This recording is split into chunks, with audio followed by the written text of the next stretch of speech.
Hello, my name is Chris. You are listening to Smashcast, the Smash Bros podcast from the Heroes of Handheld Gaming Network. I'm going to be with you for the next 10 or so minutes, giving you all the latest news about Super Smash Bros. 4 for 3DS and Wii U. And that is going to be how the next 10 minutes plays out. It's been a busy couple of weeks, not so much for character announcements, but for everything else. It's been quite a lot going on. So there's got one character to talk about, a couple of bits of mechanics, a couple of Nintendo goodies. I'll be pitching a character, and I've also got a cool Fanime trailer to talk about, as well as this weird meme that's popping up. So stay tuned for all of that. But on with the show. First of all, let's talk about a character that was announced. And I say a new character, he's actually a returning character. A character that I think a lot of people, myself included, had written off. About 2 weeks ago, it was pretty much just after we finished last fortnight's podcast, Lucario from the Pokemon series was announced as the next playable fighter, which is quite cool. I like Lucario a lot. He was really cool in Brawl, and he was good fun. And he had this weird mechanic where you could control your aura, and the more damage you'd been, the more powerful your moves were. So I don't know how well it worked. I never felt like it made much difference, but maybe, expert Lucario players will feel differently about that. But anyway, it is cool that Lucario is back, because a lot of people had written him off, especially as he's quite similar to Mewtwo. Some people thought that there'd be Mewtwo instead because of Mewtwo's Mega Evolution in Pokemon X, Pokemon Y. It will be interesting to see what happens with that. I don't know if they'll do Mewtwo now. And Lucario's in it, but that's cool. I really like Lucario. I think he looks really dope.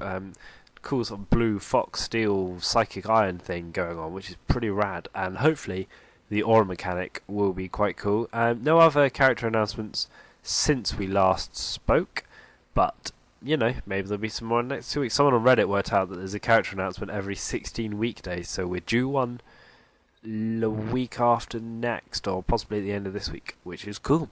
At this point, I haven't done this yet. Hello to everyone who's watching on YouTube. I'm waving now.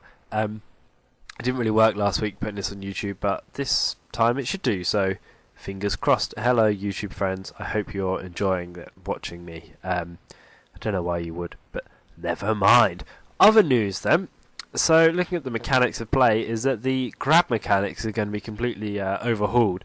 You can now trump people's grabs. Could see Link, I think it was Link and Mario, and one of them had grabbed the side, hanging off the edge, and then another one had kind of trumped it. This is going to be, I imagine, quite relevant in competitive play, where a common tactic is to, knock someone off the side and then grab onto the edge of the platform so they can't then climb on, which is quite a not an abused mechanic, but a mechanic that's used a lot. So it's interesting that that's now being trumped and that it's being overhauled, and it'll be very cool to see how it plays, and it will take people a little while to get used to it, I imagine, because it might be, completely different, and it might be that people are having to really shake up their playstyle, which would be very interesting. And I'm glad to see that's happening, actually, because I think that it was easily abused, the platform grabbing from beforehand, and it's gotten better over time. I don't know.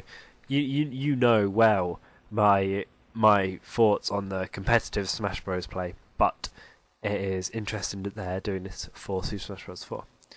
Other mechanics of play things, a couple of moves from Lucario, his aura, and the way the aura is going to work is the more damaged you are, the more powerful you are, the more powerful your moves are, the bigger the explosions and radius of Lucario's various attacks. Pretty sweet. He's going to have an evasive double team move that was announced today. So before the down B was this weird kind of counter move where if an enemy attacked you and they were caught in it, it would be bad news for them. Now it looks like it's an evasive move. Whether it'll do damage, I guess we'll see. Personally, I reckon it will do a little bit of damage. Probably not a great deal, but it's quite cool. And double team is is a cool move to be referenced. It's nice to see Pokemon references, I think, and which you would expect in a Pokemon character. Other Lucario moves, the sphere that he shoots out seems to get quite a bit bigger when you fire it off, so the more damage Lucario is, the more bigger the sphere is that you fire off, which is pretty cool. That's a real clear visual way of telling that the aura mechanics are being properly delved into and dug into, because they weren't they weren't really that dug into in the Wii version. They were a bit, but looks like they're going to be more dug into in this, which is cool. And the other thing I have linked, which I'm just loading up now, is another Lucario move. I'm actually really excited about this. I think Lucario's going to be really cool. Yes. He'll have a move called Extreme Speed, and when basically Lucario will shoot out aura from his hands, kind of Iron Man style, I suppose. And you can control the flight direction, and then the more damaged you are, so the more charged your aura is, the further you'll be able to fly, basically. So, and presumably, if you're really, really damaged off stage, you'll be even more likely to come back because you'll be able to fly further and get closer to the platform, which is cool. I'm just really happy that this mechanic is getting really delved into, because one thing I find with Smash Bros is that even though they've all got different moves, it's quite rare that the individual characters' mechanics and playstyle are not necessarily different, but that it's something different about them as a character, and that's something that PlayStation All-Stars did really, really well, was how different characters just felt different to play, rather than just feeling like having different set of moves and different sort of heaviness and weight to them. And it's really interesting this is being built in to Lucario. So that is very cool. What else has been happening then? Let's have a look. So, Rosalina, which was announced last time we spoke, or in the last podcast, I think, or the one before that, I can't actually remember. It was relatively recent now. Rosalina is going to have a gravitational pull move. That's its tentative name, and basically you'll deploy it, and it will suck up weapons and deployables and stuff around you, which is quite cool. I'm looking forward to playing with Rosalina because I don't really know her very much, but I am looking forward to getting to know her through the moves that are included in the game and all the gravitational stuff and things like that. Should be really interesting. The other the other news is that I won't lie, I'm just reading off the last thing because I was trying to find out who was announced and stuff. Oh yes, it was Rosalina. Oh no, it wasn't. I don't even know. Who cares? I don't care. So she'll be able to suck up items or weapons. That'd be a cool mechanic. That'd be quite a defensive one. Again, she looks like she's gonna have a really interesting playstyle with chucking out Luma and seeing what happens with that. She's also got this weird kind of vertical kick move that apparently means she has the cosmos hidden up her skirt.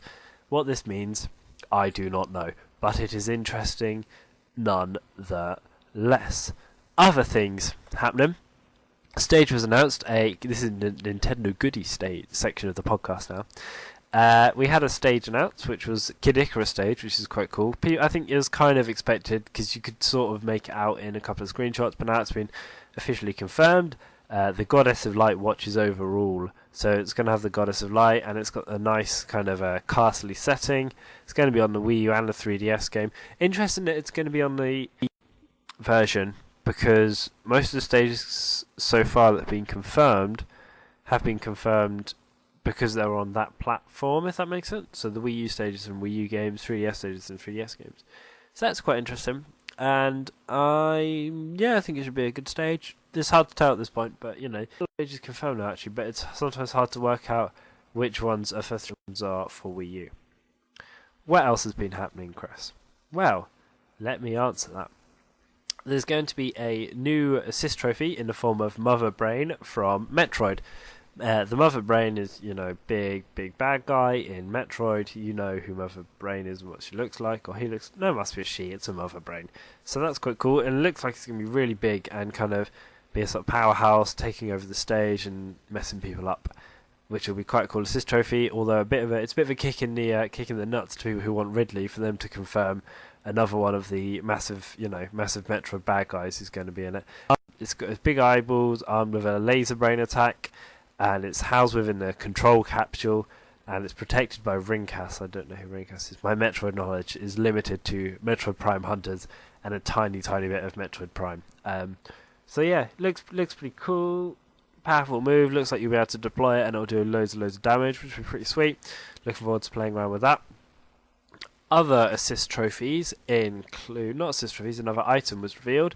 Is from Skyward Sword, and it's the Beetle item, and it's been done as a kind of comical item. The idea being it picks players up and chucks them and flies them into the air and chucks them around and stuff like that. Now, I haven't played Skyward Sword. This is actually where I confess how little Nintendo games I've played. Skyward Sword is not one of the Legend of Zelda games I've played as of yet, but it looks like a fun item. It looks like the kind of one that competitive people might turn off. Well, competitive people turn off all items, certainly, but especially this because it could be kind of abused and stuff. But it looks like it would be quite cool for if you can grab someone in the item and it will chuck them in the air and then it will set you up for knocking them off, which would be pretty swish. We'll see how that plays out. Miscellaneous news is that Sakurai has come out and said it will be released by the end of the year, which is good. I'm still hoping for June. I'm still hoping for summer because I think it would be a really nice summer game. But we'll see. But yeah, he's come out in a quote and said that this game will be released before the end of 2014, which is good, which is what a lot of fans want to hear, myself included, because I don't think I can keep up doing this podcast every 2 weeks for the next year, so hopefully it'll come out before June. That's cool. The other interesting thing that's popped up this year is a kind of meme that's come around. Basically, when Toon Link was announced last year, a couple of weeks ago, there was this picture that came out with it, which is and it said, when Toon Link joins the fray, Alfonso is in charge of the train. And then it said, Alfonso, leave it to me. And now we're at this weird point where Smash Bros. Fans are making these kind of strange images that will be when so-and-so is in the battle, so-and-so is in charge of the whatever. Leave it to me. So now you've got these weird, really weird pictures popping up of when Mario is in the battle, Alfonso is in charge of guiding the galaxy. And then it's very bizarre. And I don't know why I find it so funny. I think it's a visual thing. I'll embed some pictures and stuff in the article that will come along with this, because I don't really get why I find it so funny. But yet I do. It's really strange. But I would recommend checking that out, because now you'll get the reference if you've seen that pop up and you're not sure why. So yeah, that's pretty much everything. I was going to pitch a character, and the character I would like to pitch this week in honour of Metroid, I actually think it would be really cool to have a character from Prime Hunters, and I've been struggling hard to choose which one to go for, because I know they're relatively minor. I still want a Prime Hunters 2, but I don't know if that'll ever happen. I think the character that would be really cool to play as would be Weevil. Now, Weevil was a space pirate that Samus kind of cut in half, and then he had this alternate form where his trousers turned into a turret and his top half turned into this kind of running around slicing thing. And it was I just felt like, when I played as him in the multiplayer, this was a character that would fit into Smash Bros. Because you can imagine using that move as a sort of down and B deployable. You can imagine using the different various weapons from Prime Hunters, which was actually a really, really sick game. I'd really recommend checking Prime Hunters out. I loved that game a lot. And I guess I just want to see it turned into a franchise, which I don't think will happen, annoyingly. But I feel like if they included a hunter from Prime Hunter, maybe Kaiden, the bug one, would work. Trace, maybe not. Spire, maybe not. Noxus could. And what was the other guy called? Oh, Psylux. Psylux was a dick. If you played as Psylux in Metroid Prime Hunters, you were a dick. There's no two. It would be interesting. I just guess I want more Metroid representation that isn't necessarily Ridley. I don't know. A lot of people want Ridley. I guess I get that. But for me, I would like someone from Prime Hunters, because it would be really unexpected. And it would be very cool to play as those characters again, even if they were really relatively minor in the grand scheme of things from Nintendo and Metroid and stuff. Cool. That brings me to the end of Smashcast for this fortnight. Thank you for listening very much. Me and Colin are recording Heroes of Handheld, the main one, tomorrow, which will be all good laughs, as it always is. I'm sure there'll be lots of 3DS and Vita news and all of this stuff. So I look forward to talking to you then. Remember, you can get in touch by emailing feedback@heroesofhandheld.com, and we would love very much to hear from you. You can also comment on the article below, which I'm going to embed something which I haven't talked about in, because I'm sneaky. Stay tuned for that. So look at that, and you can tweet us at Handheld Podcast. You can get in touch with us. Check out our articles, heroesofhandheld.com. We write articles every now and then. They're relatively good. I'd recommend checking them out. And that is the end of Smashcast. Thank you for watching. If you've been watching, if you're on iTunes or Stitcher or just on the main website as an MP3, I've been Chris. Smashcast will be back in 2 weeks. Thank you very much. Bye.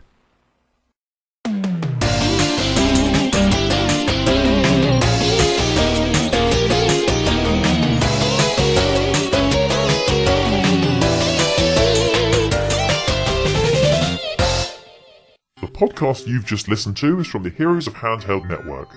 For more information, go to www.heroesofhandheld.com. You can also find us on Twitter and iTunes. And don't forget, if you play handheld, you're a hero. Boom!